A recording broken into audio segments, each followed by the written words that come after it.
Hola, soy María Beatriz Jouvet y voy a leer un capítulo que escribí para el libro Maestras Argentinas.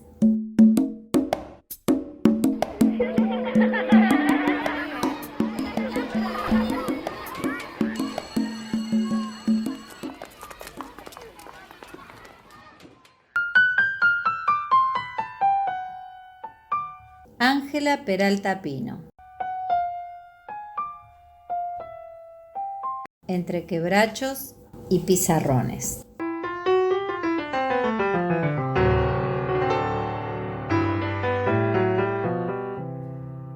Ángela Peralta Pino nació el 9 de noviembre de 1901 en Providencia, una pequeña localidad del departamento Las Colonias, provincia de Santa Fe.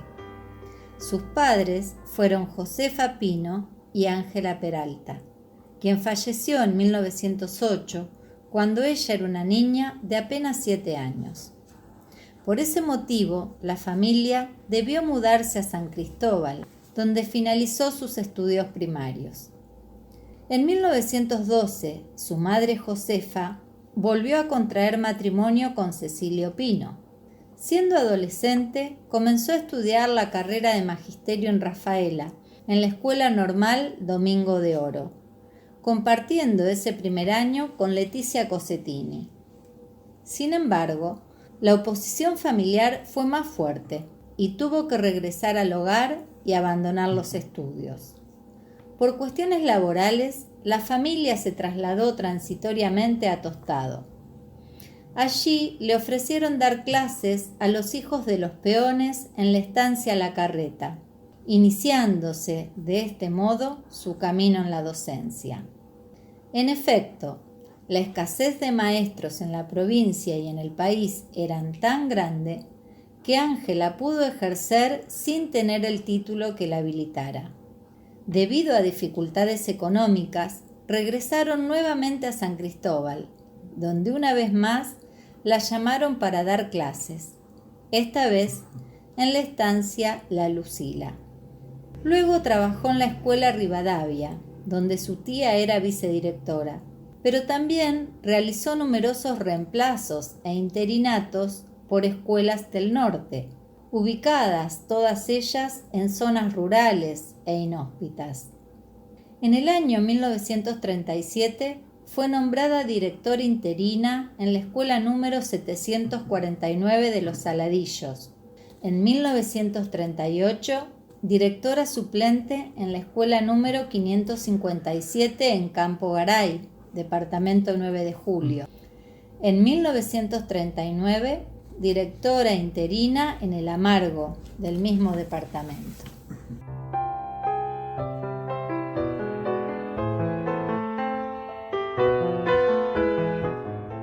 La escuela empieza a rodar.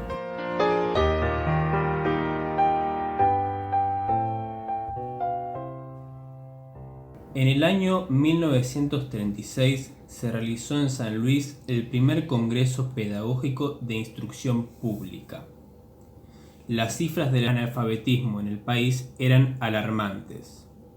La delegación de Santa Fe, representada por Pío Pandolfo, presentó la propuesta de construir escuelas rodantes y flotantes para llegar a los lugares más recónditos. La iniciativa fue muy bien recibida, pero en los hechos solo fue puesta en práctica en Santa Fe. La misma fue recogida por el senador Leiva, quien presentó un proyecto a la Cámara de Senadores a partir del cual se convirtió en ley. Poco después se realizó la licitación de la primera escuela rodante de la provincia, destinada al obraje, Los Guasunchos, departamento 9 de Julio. Así fue como se acondicionó un vagón de ferrocarril dividido en dos partes, una como aula y la otra como casa-habitación. Este sería el novedoso dispositivo para que las infancias pudieran aprender a leer y a escribir, a realizar las cuentas, a memorizar las lecciones. Este mismo vagón abrigaría de las intemperies del monte a la maestra y a la portera que se atrevieran a protagonizar semejante cruzada. Ángela era reconocida por su trayectoria en escuelas rurales. Si bien no tenía título docente, su capacidad e idoneidad para ejercer esta profesión estaban demostradas con creces en la práctica y plasmadas en los informes de desempeño realizados por el inspector Valentín Antoniuti. Su nombre resonó en las oficinas ministeriales. Sin dudas, ella era la maestra indicada, y así lo entendió el entonces ministro de Educación, doctor Lorenzo de la Torre. El Consejo General de Educación la designó como directora de sexta categoría y maestra de grado de la escuela número 942 de los Guasunchos. El 26 de marzo de 1940 se realizó la toma de posesión y a los pocos días Ángela, su tía Laura Pino de Pereira, que tendría a su cargo las funciones de portera, y el conductor del tractor al que estaba enganchado al vagón de escuela partieron desde Tostado. Así atravesaron el monte, venciendo obstáculos. Si hasta quedaron atrapadas las ruedas del tractor en un enorme hormiguero en plena noche, pero, tal como narra Ángela en su diario y recopilado en el valioso libro de Fernando Raber, 1998, con la bandera izada y avanzando majestuosa, entró la escuela rodante en el pueblo Santa Margarita a las 9:45 horas, después de un recorrido de 170 kilómetros y de 2 días de penoso viaje.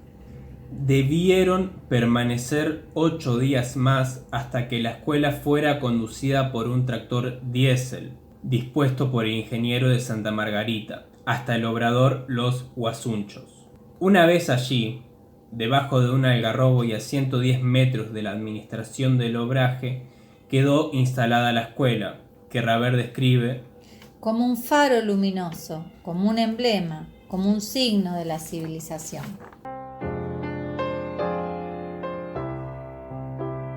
La escuela en contexto. La forestal. Las prácticas docentes son prácticas históricas y sociales. No se producen en el vacío. Por lo tanto, no se puede hablar de la escuela rodante sin hacer referencia a la forestal. A fines del siglo XIX y principios del XX, esta compañía de capitales extranjeros se instalaba en el norte de Santa Fe para explotar los bosques de quebracho. Por supuesto, esta empresa no se asentó sobre la nada. En el año 1884, el presidente Julio Argentino Roca se había encargado de preparar el terreno con la campaña militar a la región chaqueña. La misma tuvo por objetivo reducir a los pueblos originarios y quitarles sus tierras para poder entregarlas a la explotación industrial. Continuaría así la gran tarea histórica de civilizar salvajes, para consolidar el Estado Nacional. Lo cierto es que mientras Ángela crecía, también lo hacía el Gran Pulpo. La empresa llegó a ser la primera productora de tanino a nivel mundial. Fueron propietarios de más de 20.000 kilómetros cuadrados de tierras, donde radicaron unas 30 fábricas, 40 pueblos, numerosos puertos y 400 kilómetros de vías férreas. La forestal emitía moneda propia para abonar los salarios y contaba también con su fuerza represiva, la gendarmería volante. El trabajo estaba organizado en los obrajes a través de contratistas que reclutaban a los trabajadores, hacheros, carreros, peones de playa, y les provenían de las herramientas de trabajo. La mayoría de los hacheros venían de Corrientes, Santiago del Estero y Paraguay. Sus condiciones de vida eran miserables. Pasaban sus días internados en los bosques, aislados de los poblados. Les pagaban en vales y fichas, que regresaban a manos del contratista a cambio de alimentos, vestidos y bebida, que solo podían obtener en los almacenes de la forestal, ya que estaba prohibido el comercio minorista en toda la región. Según Alejandro Jasinski, la forestal constituyó un verdadero régimen social, en el sentido de haber dado lugar a un conjunto de criterios explícitos y no explícitos que le permitieron a esta compañía de tierras, maderas y ferrocarriles ser rectora y dominante en la vida social, económica, cultural y política de aquella región. Pero llegaría el día en que, hartos de tanta explotación, los trabajadores lograrían organizarse sindicalmente para protagonizar, entre 1918 y 1921, heroicas huelgas. La patronal no dudó en mostrar su rostro más cruel, desatando una feroz represión donde murieron cientos de obreros. Fue esta una de las peores masacres de la historia argentina.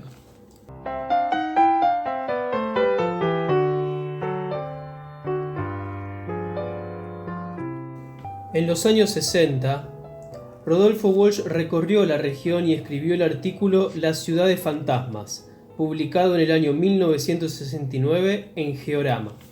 Allí analizaba: pasando los años, todo será de la forestal o dependerá de la forestal. Un sistema de gobierno, una arquitectura, un modo de vida, una moneda apuntala a un dominio material y espiritual como no se ha visto desde las misiones jesuíticas. Irónicamente, el resultado será el mismo: ruinas. Y es que, a partir de la caída de la demanda de tanino, la empresa comenzó a cerrar los obrajes y aserraderos para invertir en África. En su retirada, como señala Walsh, convirtieron en pueblos fantasmas las ciudades que habían fundado. Y por si esto fuera poco, ocasionaron un verdadero desastre ecológico, ya que talaron casi el 90% de los bosques. En este contexto, entre 1940 y 1963, en el norte santafesino, con los hijos y las hijas de familias de hacheros internándose junto a ellos en el monte desolado, Ángela desarrolló su práctica educativa. Tuvo que convertirse en maestra caracol para poder acercar la escuela a estas comunidades. Los obrajes eran lugares de población transitoria debido a que, cuando se terminaba la explotación del quebracho en determinada zona, se trasladaban en el ferrocarril a otras. Como se señaló anteriormente, el primer punto de llegada de la escuela rodante fue Santa Margarita.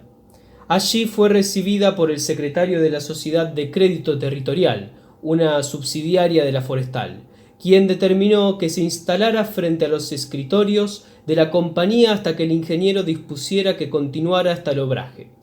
Nótese que no fue recibida por autoridades ministeriales, sino directamente por el personal de la empresa. Es interesante leer la descripción sobre el lugar que realiza Ángela en su diario.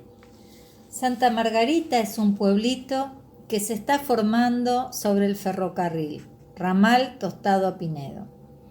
Pertenece a la Sociedad de Crédito Territorial, siendo su administrador principal el ingeniero don Ernesto Gronda.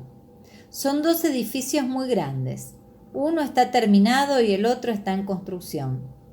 En el primero está el almacén, tienda, escritorio, consultorio médico, farmacia, correo, carnicería, usina y fábrica de hielo, planta baja. La planta alta está ocupada por las familias de los empleados. Son departamentos con todas sus comodidades. El edificio en construcción será destinado para la escuela, sala de primeros auxilios y cine. Se nota mucho movimiento y orden en todo. El pito del aserradero con su voz estridente indica a todos el trabajo y el descanso. Gastón Gori da cuenta de cómo fueron erigidos estos pueblos forestales. Dice en su libro La Forestal: elegido el sitio para el emplazamiento de un pueblo, la Forestal, sin intervención estatal, con sus propios ingenieros o técnicos, inició la tarea de construir edificios, viviendas, fábricas, conservando el dominio sobre la tierra.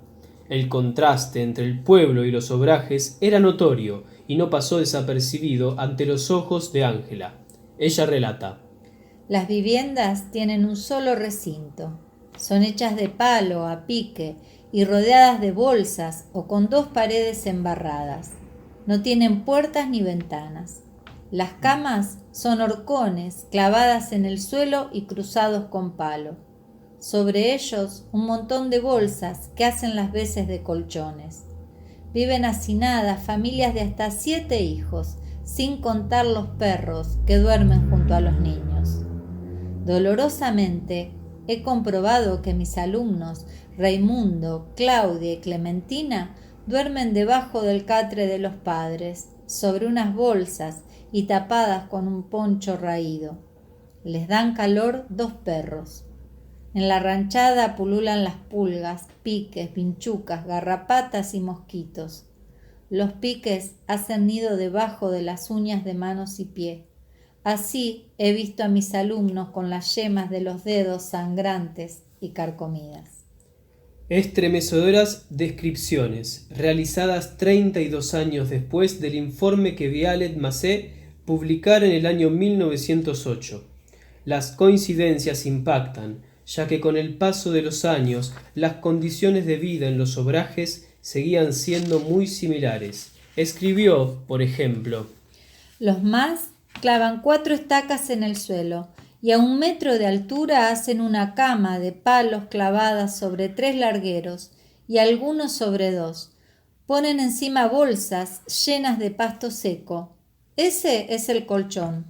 En la cabecera ponen astillas de quebracho para almohada. De la sábana no hay idea. Cuando llueve, en vez de dormir sobre la cama, duermen debajo. Ese es su abrigo. Ante este panorama, se puede advertir en los relatos de Ángela una concepción acerca de la educación como el remedio de los grandes males. Allí donde podrían leerse problemas sociales y políticos, la explotación, la pobreza, la vulnerabilidad, ella ve fundamentalmente problemas educativos. Es decir, nada que la acción sostenida de la escuela no pudiera modificar. Su optimismo pedagógico la pone a resguardo de la resignación, aun en las situaciones más adversas. Al referirse a los padres hacheros, afirma: Al principio son hostiles, pero poco a poco se irán despertando sus sentimientos de argentinidad y la influencia de la escuela penetrando lentamente en sus corazones los cambiará. Por esa razón, desde el comienzo, la maestra trabajará para ganar la confianza de las familias y lograr vencer sus resistencias para enviar a los niños a la escuela. Para ello, desplegó sus mejores argumentos, toda su paciencia y grandes dosis de empatía. El tamaño de la tarea que tenía por delante no admitía que se escatimaran esfuerzos, por lo que manifiesta: La fe en el triunfo de mi obra y el deseo de convertir a estos niños, de hacerlos más buenos, de poner en sus almas una luz, un ideal, harán que me consagre a ellos con todas las fuerzas de mi cariño. La batalla contra la ignorancia se libraba bajo la bandera argentina que la escuela izaba día a día, piensa Ángela, y afirma: La acción civilizadora de la escuela ha sido ponderable, no solo en la modificación espiritual de los niños, sino también en la humanización de sus progenitores. En materia pedagógica, Ángela tenía absoluta claridad de que la escuela debía adaptarse al medio. Para ello era necesario flexibilizar los horarios y los programas, y fundamentalmente mantener la escuela abierta. Las escuelas rurales, y máxime las del norte de nuestra provincia, deben adaptar la enseñanza a las condiciones reales de la vida y al ambiente en que se desarrollan los niños. La escuela internada en el monte no puede tener programa ni horario fijo. Debe recibir al alumnado en el horario que puede llegar. Así, hay niños que llegan a las 10 y otros que llegan a las 12, debiendo retirarse a una hora prudencial porque deben atravesar largas y traicioneras picadas. A cualquier hora estos niños, hijos del monte, encontraron abierta la escuela y mi corazón. Claramente, las prácticas docentes de Ángela están pensadas para este contexto y para esos niños en particular, para los Raimundos, las Clementinas y las Claudias. Por ellos y para ellos, apostando a lo que desde su concepción sería la posibilidad de un futuro mejor. En función de esto, desarrollaría una enorme capacidad de entrega. La educación sería la gran herramienta civilizatoria para transformar la sociedad, Por eso, no hay contradicción en vincularse con la empresa en esta tierra de desigualdades e injusticias, solicitando donaciones para servir el chocolate caliente en los actos, el aporte de carne en el comedor escolar o agasajar a las familias con un buen asado en las fechas patrias, entregar regalos y cintas celestes y blancas en los actos escolares, lograr que el médico de Santa Margarita atendiera a los enfermos en el obraje, financiar el desplazamiento de las escuelas de un lugar a otro. Nada que resulte desconocido en la actualidad, ya que muchos docentes apelan con frecuencia a estos mecanismos para lograr que los chicos y las chicas de los sectores más vulnerables tengan acceso a conocer otros universos culturales y simbólicos.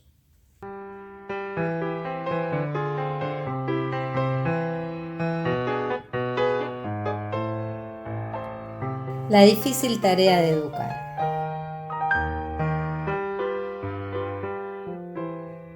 Muchos fueron los lugares recorridos por Ángela Peralta Pino con su escuela a cuestas: los Guasunchos, los Quebrachales, Itapé, los Guanacos, el Mate, la Avanzada, la Carreta, la Hiedra.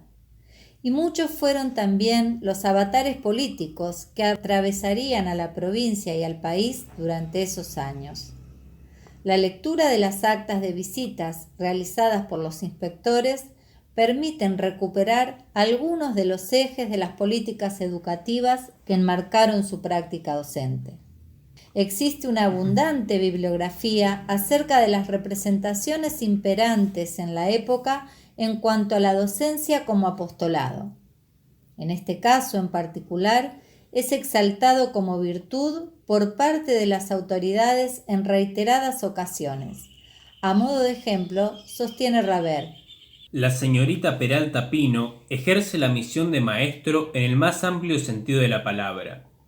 Es un verdadero apóstol que no escatima esfuerzos, pues se ha olvidado de sí misma para entregarse de lleno a hacer el bien y sin otro interés que agradar a Dios.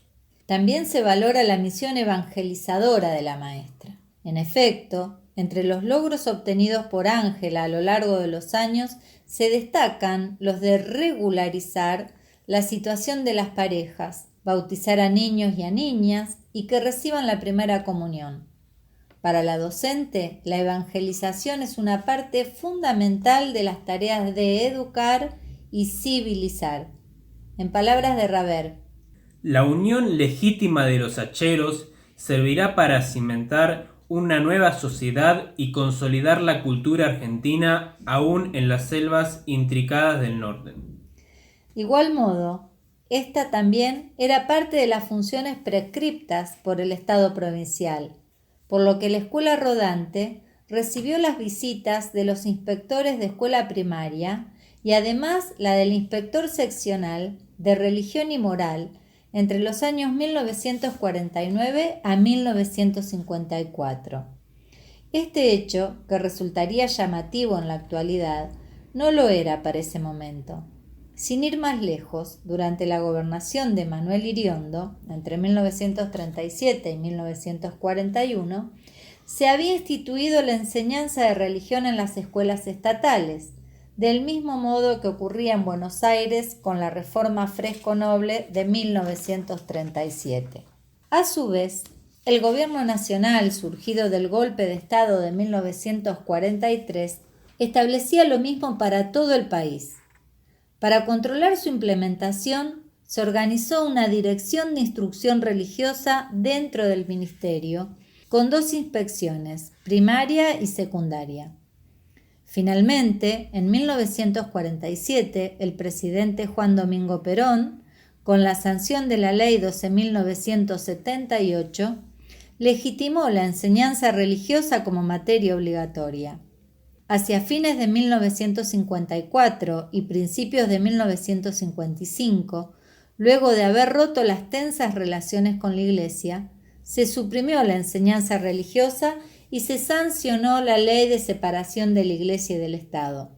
Como puede observarse, la vieja disputa acerca de a quién le correspondía el derecho a educar estaba a la orden del día, y lejos de estar saldada, continúa vigente en los debates de la agenda educativa actual. Los lineamientos de las políticas educativas están registrados de manera más o menos explícita en las observaciones realizadas por los inspectores en sus visitas anuales. Con fecha 5 de noviembre de 1954, el inspector Darío Buschetti expresa del siguiente modo sus felicitaciones por la labor realizada con el Club de Niños Jardineros. Todos han trabajado con entusiasmo en la convicción de que al producir más, trabajan por el éxito del segundo plan quinquenal. Y felicita a la docente por cumplir la educación en la nueva Argentina, identificada con los imperativos de la doctrina justicialista. De todos modos, más allá de los vaivenes políticos, todas las autoridades que supervisaron el trabajo de la docente manifestaron su reconocimiento de su desempeño pedagógico, así como el buen clima logrado en la escuela en medio de las condiciones más adversas. Por otra parte, es interesante observar cómo el Estado se hacía presente a través de mecanismos de control, pero estaba ausente a la hora de resolver los problemas, entre ellos los del mantenimiento edilicio. Según consta en el acta número 5 del 24 de mayo de 1945, firmada por el inspector Roque Ochoteco. La casilla que se utiliza como local se encuentra sometida a serias e importantes reparaciones. En consecuencia, las clases en la actualidad se dictan al aire libre y en los días lluviosos en el rancho que los vecinos están construyendo por su propia cuenta. Como puede apreciarse, las condiciones de trabajo de la docencia no eran las mejores, y particularmente la de los maestros rurales, quienes estaban prácticamente abandonados a su suerte. A modo de ejemplo, cuando Ángela se enfermó de avitaminosis en el año 1950, la escuela permaneció cerrada y las clases comenzaron recién el día 5 de junio porque no había quien la reemplazara. Sin agotar las posibilidades de futuras indagaciones sobre esta valiosa experiencia, quedan planteadas algunas líneas para repensar las prácticas docentes en su contexto, ya que éste configura el acto pedagógico. En el caso de Ángela, habitada por las contradicciones del tiempo histórico en el que le tocó vivir, sostuvo la convicción de que la educación sería la llave maestra para mejorar la sociedad y actuó en consecuencia. Lejos de los discursos vacíos, puso el cuerpo y el alma en la enseñanza de las infancias más pobres de la provincia. Quizá estas palabras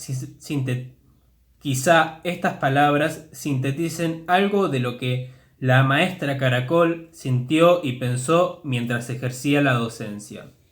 Viviendo el dolor de mis niños, mi corazón de mujer y de maestra ha llorado de hambre, de frío y de alegría. Este capítulo fue escrito por María Beatriz Jouvet, profesora de enseñanza primaria y licenciada en Ciencias de la Educación en la Facultad de Humanidades y Artes de la Universidad Nacional de Rosario, docente en escuelas públicas y profesorados de Villa Gobernador Gálvez y de Rosario y vicedirectora de la Escuela número 150 Cristóbal Colón de Rosario. Ha publicado varios libros de crónicas escolares, el último de ellos, Días de Escuela, Relatos, Poemas, Decires, en 2019.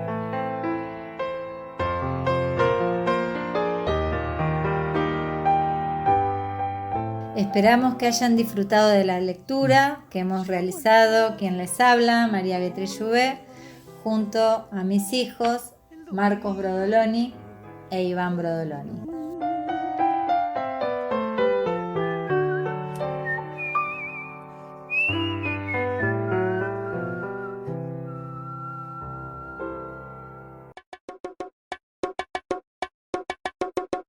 Maestras Argentinas, entre mandatos y transgresiones, reúne en un centenar de capítulos las trayectorias de maestras de todo el territorio nacional y de todas las épocas. El ámbito educativo pone en tensión los mandatos establecidos y las motivaciones propias de cada educadora, lo que confiere un particular dinamismo y riqueza a estas historias de vida.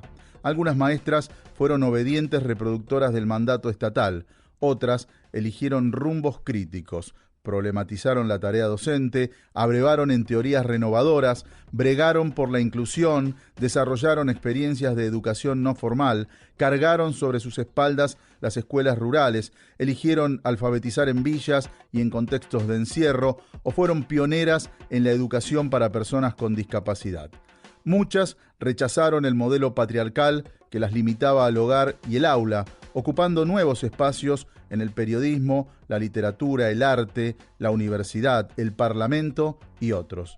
Están presentes también las maestras que lucharon por la educación pública, común, laica y gratuita, y aquellas que, asumiendo su condición de trabajadoras, impulsaron la organización sindical.